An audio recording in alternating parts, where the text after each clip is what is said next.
Yeah, welcome to Kampala workshop. This is an intersectional workshop which is owned by Medicine Science School here. This is Doctors Without Borders. And in this place we normally do repair of cars. And if you look at now where we are in the welding department. So in the welding department we normally do the reinforcement of the axle, which you can see in front of us here. We also do welding of cracks on the body like the fenders, the panels. So we are going to take you through how you can reinforce your axle. And why we reinforce the axle? Because if you look at this part of the shock absorber bracket, this part it always cracks here, as you can see it has a small crack here. Then sometimes it can crack completely. You find this whole part is independent from the axle housing. So you find this part remains with the shock absorber, then the axle housing is alone. So now I'm going to take you through how you can reinforce this part. Now, what do you use to reinforce here? This is a flat bar. This flat bar is a flat bar of 16 by 4 millimeter. But at times you may find in your country you may not get 16 by 4 millimeter. But if you can get 16 by 5 or 16 by 6, they can all work.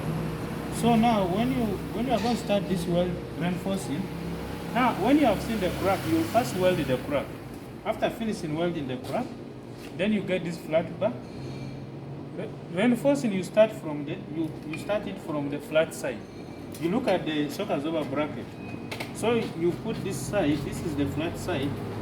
You put it here and then you tack it here. Then you also tack it here. Then after you use your hammer to bend it until it comes here. Then you can use a clamp to take it to the board, as you will see in this video how we are going to do it. But before you start welding, there's this part which is very important. This part of the knuckle. So you make sure you cover this part, because if you don't cover this part, the spatters from the welding can come and be on it, can come onto the knuckle arm. Then you find there are some parts which are eaten. You have to grind, but that one here now you are damaging this part. So you make sure you get a wet cloth like this. So when you have a wet cloth like this is like a towel. Then you make sure you cover this part to avoid it from getting any damage from the spatters of the weld. So I'm going to introduce to you my chief. I'm called Mbako Boniface. I'm here as a specialist technician, welding department. So this is our colleague, this is from Tanzania. He has come for this training. He can introduce himself, and also my colleague welder, the one who did the work together. So I'm Axel coming from Tanzania. I just working as a mechanic from MSF Tanzania, which is Medicine Science Frontier, working in Tanzania project and Ruta around the Kigoma region. So I just came here to Kampala to do such kind of training, just to make sure that I wouldn't fail in my activity, at the camp there, which is little limit from the time. So I came to make sure that I learn something that can help me preventing such kind of something that happen. Have you got any problems since you started working in Tanzania? Yes, we had some, and we normally had, because we don't have such kind of skills, so we need to send the people here at Kampala. That's where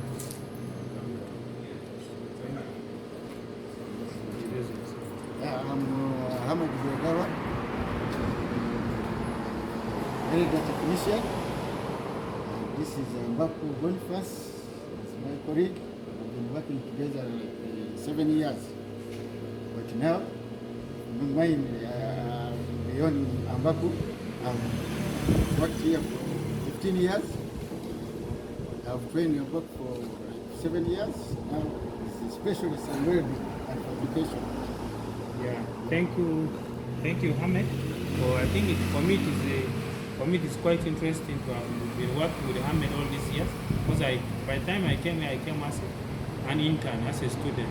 But I learned then after 1 year I got a contract. So this is, we have been learning together, doing this thing work together, and it has also helped us like to train also people like out of this country. Like in 2016, I did training for mechanics in South Sudan, Juba.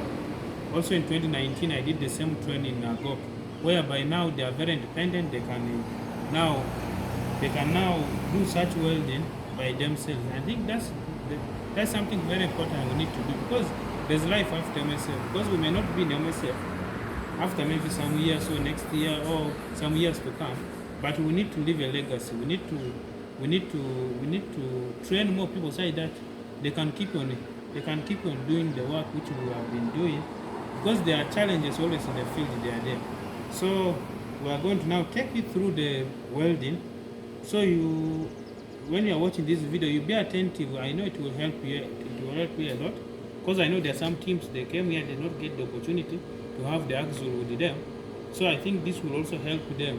Though we trained them, this will also help them to see the physical bit of the work. Thank you. So as you know, in welding, you need to wear your protective clothing. You need to have your gloves and also the welding mask, and you also have to protect yourself from the fume, because there's this fume which comes from the welding.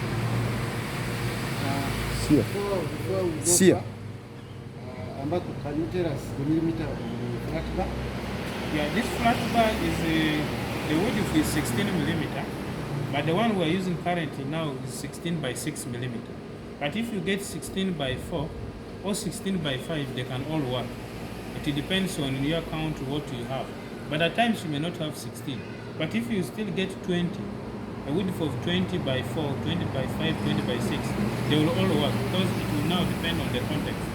Because here in Kampala we are privileged, we're in the city, we're actually near to these companies which are manufacturing these materials, but for that person who's in the field may not have that privilege. So you don't say, let me look for 16. If you don't have, you use what you have, which may be, but should not be more than 20 millimeter. Because if you look here, if you use more than 20, it will look so big. So there's also sometimes where you find this part is eaten. Where this part is eaten, because you have not prepared it earlier, it has been played, this hole is wider, whereby the washer for the shock absorber boost cannot, when 6 piston played. So at times now you need to get the original diameter of this hole on a new axle. Then you can get a washer and then you take to the lead machine. They make it up to that, then you come and you can also reinforce it here. In case you have such a challenge whereby this hole is not round. At times, because it is playing, you find this hole is eaten. It can even be, it may not be round, but it can now be like oval. So when it is oval, so now this part we also need to reinforce it. Can you also tell us what type of welding rod are you going to use? Now we are going to look at the welding rod. This is the E7018. E7018 is a low hydrogen welding rod. Why we use E7018 is because of its tensile strength. Because if you look at the axle works under vibration. Because when the car is moving, the car does not move on a flat surface like in the city. At times you find potholes, and you find in the field the roads, the maram roads are very bad. So the car keeps on moving like this. Then you have to use something which can withstand that movement. That's why you find most times things which are under vibration, you advise them to use low hydrogen electrode. How do you know it's a low hydrogen electrode? You look at the writings on the welding rod. When you find it E7018 is a code number for low hydrogen electrode. So you make sure you use low hydrogen electrode, and the welding machine also you have to choose the welding machine, because low hydrogen electrode with the AC welding machine it cannot work. So you have to make sure you have a DC welding machine in order to do this welding. And you know, this welding rod, actually initially we were supposed to put it in an oven so that it brings to that temperature which is ready for use. But now if you don't have oven, like we are privileged in sub-Saharan Africa, whereby we have the natural sun. So you can take this welding rod like the way we did, you put it in the sun side for like 1 to 2 hours. By that time it will be it will be dry because it has to remove the dampness. Because when the welding rod is damp means when it has moisture content in it, it can cause impurities in the welding. So you make sure if you don't have an oven, you make sure you put it in the sunshine for some time, or you can use even a blower, a blower with hot air to dry it. So you make sure this welding rod is dry so that when you are welding it does not disturb it. So now we are going to now go into the actual welding. So you can get your welding and use this one. Get your welding mask. Then here you have to also set the current of the machine, but the current of the machine depends on the welding rod, because this welding rod some are 2.5 or 2.6, some are 3.2, some are 4 millimeter. So you choose the current according to the thickness of the welding rod. So now if you look here, we're using 3.2 or 3.15. Now that's why you see if you look at the current, we have put the current where it is at 3.5. So you make sure when you are welding, make sure your clamps are firm. Your clamps are firm so that you don't have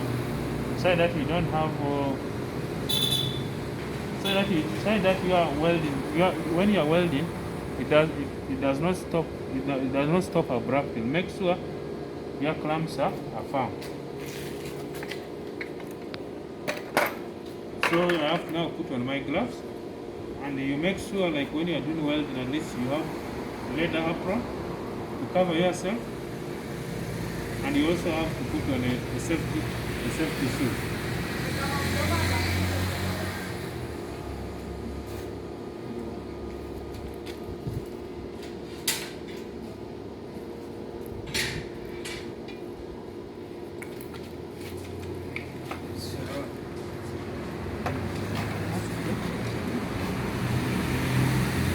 As you can see, as I was saying earlier, you have to make sure you start on the black side.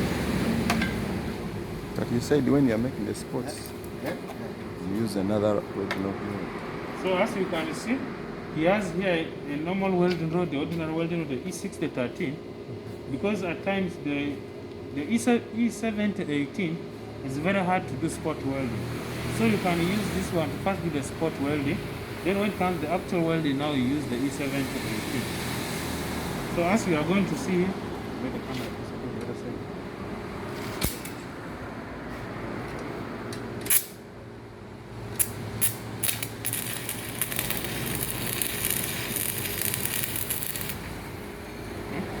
I can spot here.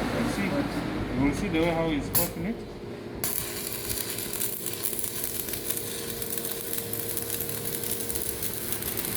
The camera is not affected? No. So you see here, you see how I bend it?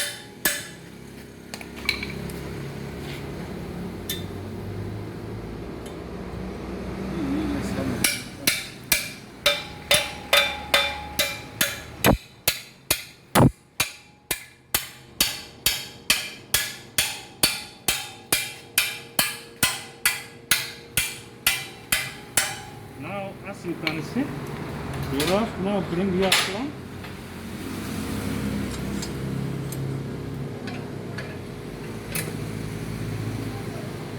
You have now bring your clamp.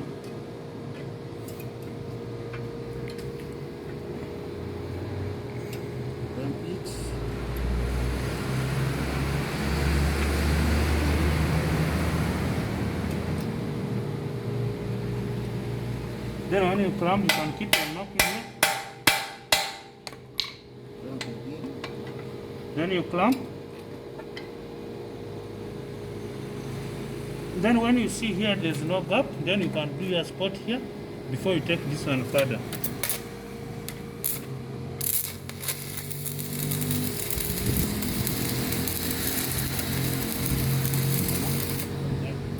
Okay. Then from here you can remove your clamp. Then you knock this one.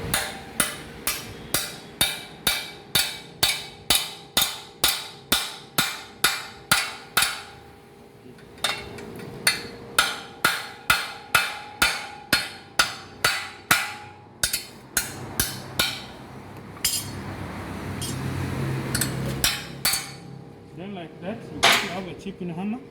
Well, You can.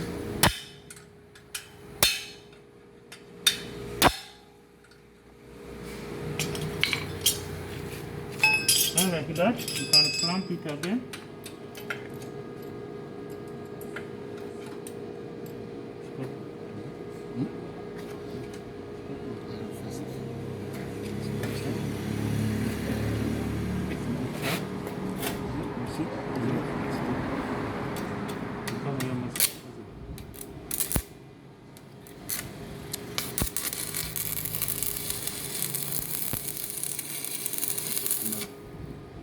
Okay.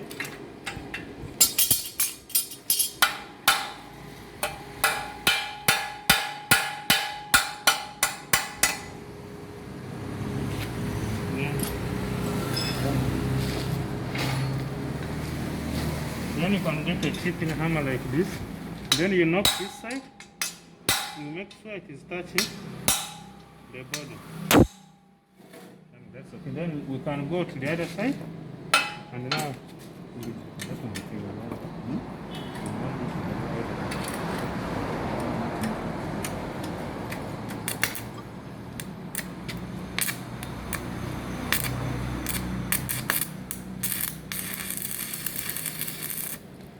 okay. Then we are going to go the opposite. Is it lit? Then we are going to do the same thing. You make sure you cover the knuckle.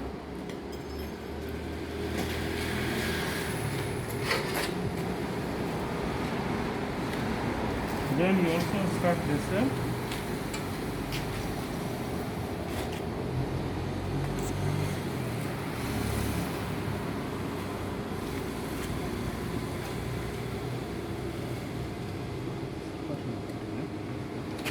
Also start the same like here.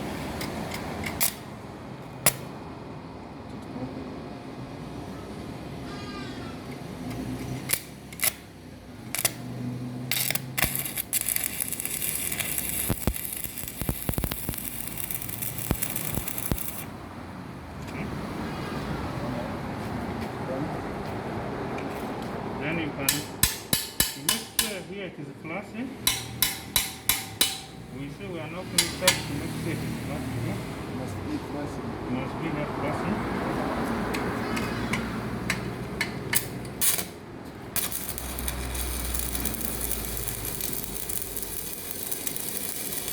Yeah, man.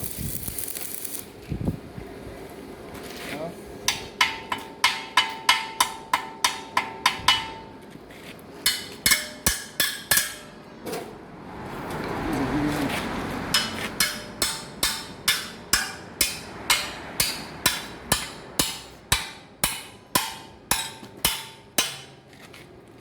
Is the trap?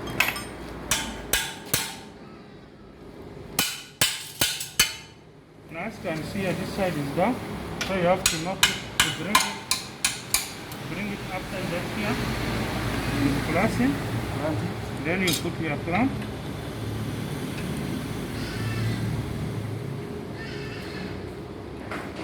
This clamp is not good.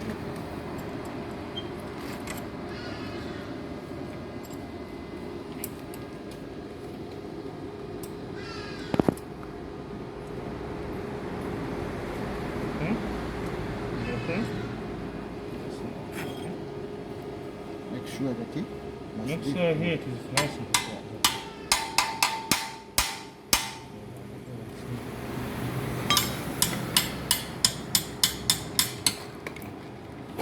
Then back.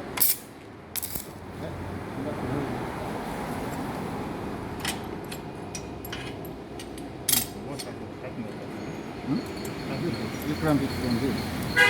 Okay, yeah. At times the clamp can disturb you. You keep on adjusting. We first open it. Okay.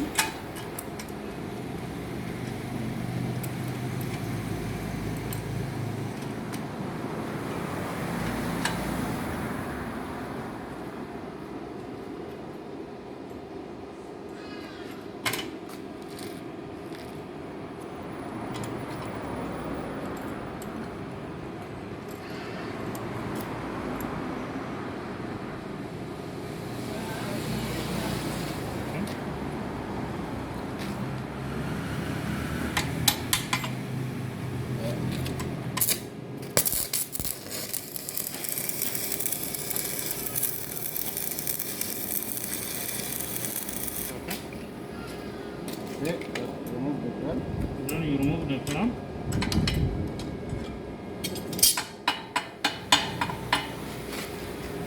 Then you knock this side so that it flashes to the body like this.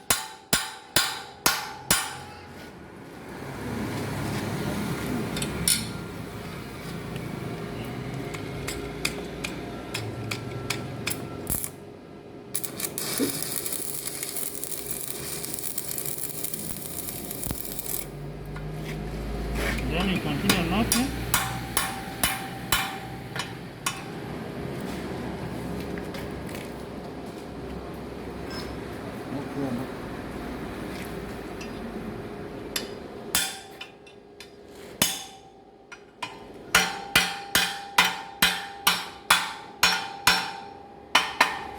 Then as you can now see here, now we are going to do this. On the upper side you have to do a full welding. Then on the downer side you can make long tacks. Strong tacks instead of doing a full welding. As you can see here. Here now you are going to do a full welding using the low hydrogen welding rods.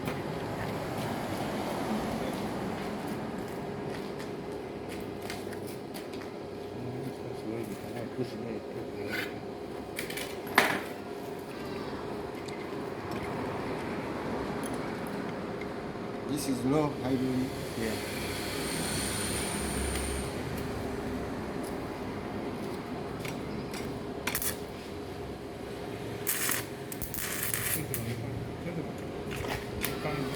Near him. That's the way you go near. You go near, that's where you can sit.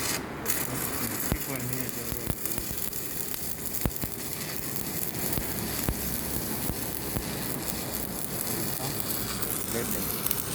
You can also see them all like this.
Cover your eye. Don't look in there. You can even squat and be near. You can squat and be near. That you can put outside. So you can squat there and be near so that you can tell the molten spoon is moving.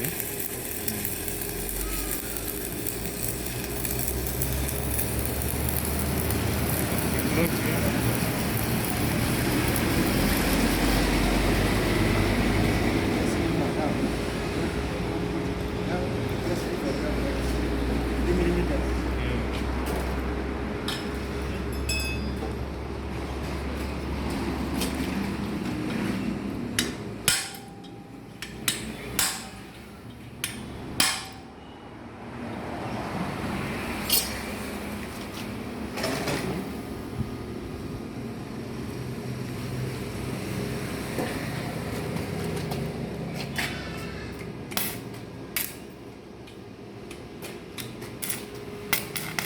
This thing is protected.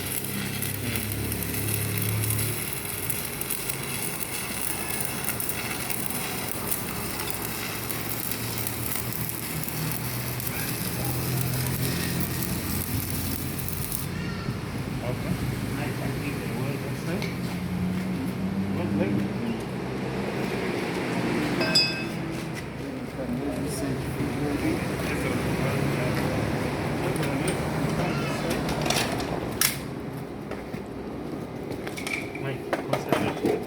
Now you also do the same.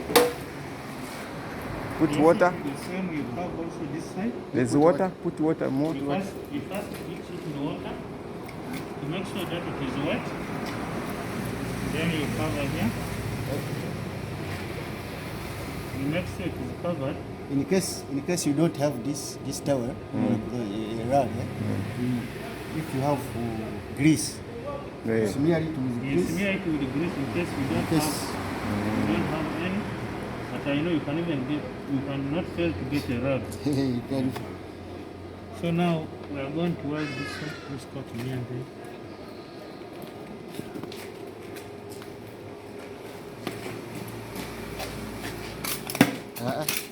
You come this way. It's not. Come this way. Right.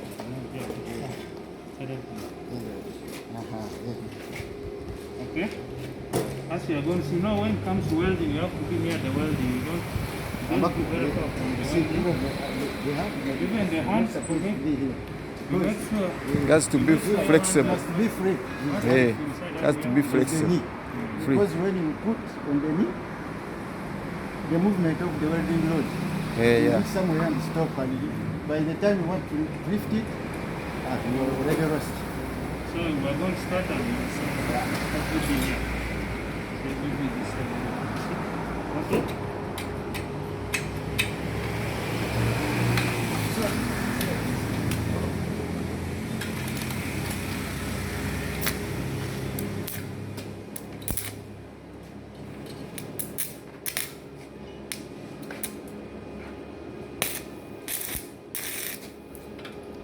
As you see, As low you see, hydrogen is very difficult to start. Difficult to weld, but you need to make sure you maintain the upright. Yeah, and you must be patient with it. Yeah. You see the way it is done? If you don't have this type of welding machine, you will not know it. Really.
Then you make sure before you start the next welding, you have to remove the slab here.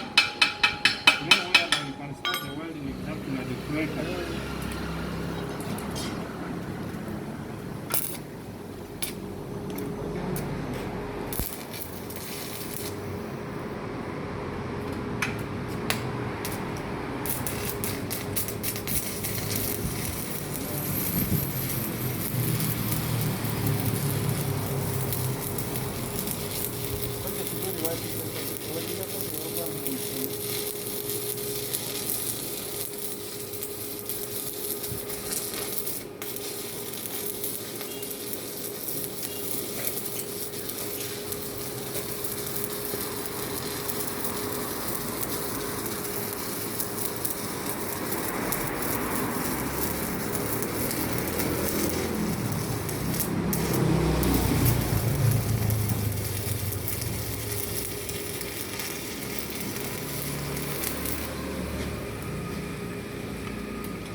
After welding, there is no need of.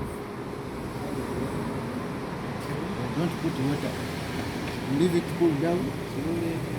Then you remove the slab.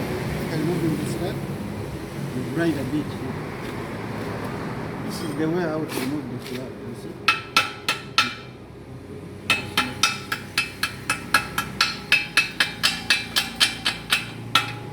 Then you get a grinder. You grind it so smoothly. But before that, after moving here, you have time. Okay, you put a strong cut. This here you remove? Cut.